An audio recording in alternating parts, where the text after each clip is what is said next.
बिस्मिल्लाहिर्रहमानिर्रहीम। नाज़रीन अस्सलाम वालेकुम। आप देख रहे हैं न्यूज़ टाइम।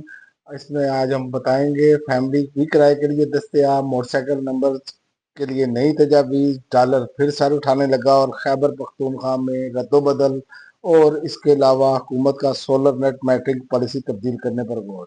सबसे पहले हम बताता हूँ मैं आपको कि फैमिलियाँ भी किराए के लिए दस्तयाब हैं। जापान में रेंटल फैमिली सर्विस एक हकीकत है। ये खिदमात इनके लिए दस्तयाब है जो तन्हाई, समाजी दबाव या ख़ानदानी मसाइल का सामना कर रहे हैं और आर्जी तौर पर किसी ख़ानदान, दोस्त या शरीक हयात की कमी महसूस करते हैं। यह सर्विस अदाकारों को किराए पर रखती हैं और फिर इन्हें क्लाइंट्स को किराए पर देती हैं, जो क्लाइंट्स के लिए बतौर वालिदैन, बहन भाई, शरीक हयात या दोस्त का किरदार अदा करते हैं।